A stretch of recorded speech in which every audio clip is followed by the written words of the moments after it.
दोस्तों कई बार हम सोचते हैं जो हमारे देश में पहली बुलेट ट्रेन बन रही है वो आम ट्रेनों की तरह जमीन पर क्यों नहीं बनाई जा रही, वो ओनली ब्रिजेस पर ही क्यों बनाई जा रही है।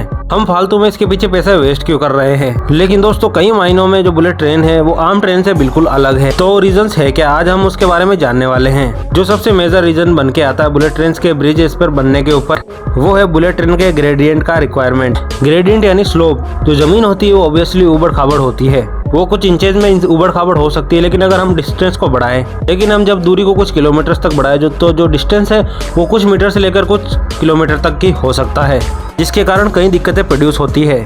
बुलेट ट्रेन एक तीखे एरो की तरह बहुत ही ज़्यादा स्पीड में चलती है और इस स्पीड को मेंटेन करने के लिए ज़्यादातर स्लोप्स जो होंगे वो काम में नहीं आ सकते। अगर स्लोप है भी तो ट्रेन के लिए बहुत ही माइनर होना जरूरी है। बुलेट ट्रेन का एक सीधी रेखा में चलना ही जरूरी है। और मैं यहाँ पे टर्न्स की बात नहीं कर रहा हूँ, मैं स्लोप की बात कर रहा हूँ जो कि ट्रेन को ऊपर या नीचे करते हैं नेचुरल एनवायरनमेंट के हिसाब से। अगर ये सीधी लकीर ज़मीन पे बनाने की बात आए तो वो डिफ़िकल्ट बन सकता है, क्योंकि हर एक लेवल पे ग्राउंड वर्क करना पड़ेगा जो कि बहुत ही कॉस्टली, टाइम कंज्यूमिंग और नेचर के खिलाफ होगा। कई जगह पर पहाड़ है, नदियां हैं, पानी है, तो उन जगह पर कंस्ट्रक्शन करने में हमको बहुत ही ज़्यादा डिफ़िकल्टी आएगी। और जो हमको ज़मीन चाहिए, लैंड रिक्वायरमेंट चाहिए, वो भी बहुत ही ज़्यादा बढ़ जाएगी अगर ज़मीन के ऊपर ही बुलेट ट्रेन को बनाया जाए तो। और इसी सेम टाइम पे अगर हम पिलर्स के ऊपर ट्रेन को चलाएं तो पिलर्स की जो हाइट होती है उसको हम आसानी से एडजस्ट कर सकते हैं।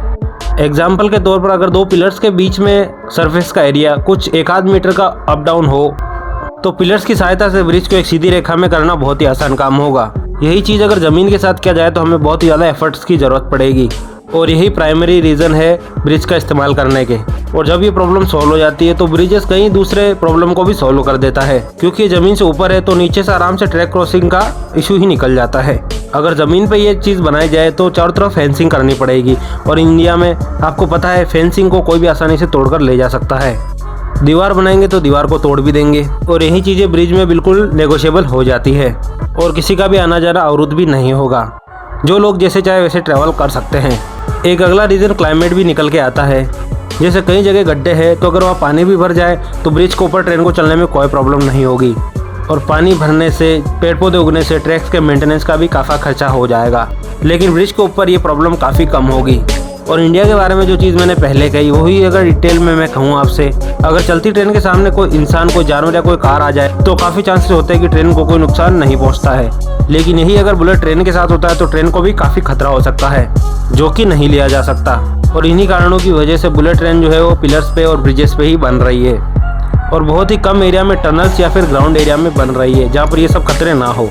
और भी कुछ अगर आपका सवाल है इस वीडियो के बारे में तो आप नीचे कमेंट्स में मुझे पूछ सकते हैं। अगर वीडियो अच्छी लगी तो वीडियो को लाइक कर दीजिए, चैनल को सब्सक्राइब कर लीजिए ऐसी वीडियोज़ और भी देखने के लिए।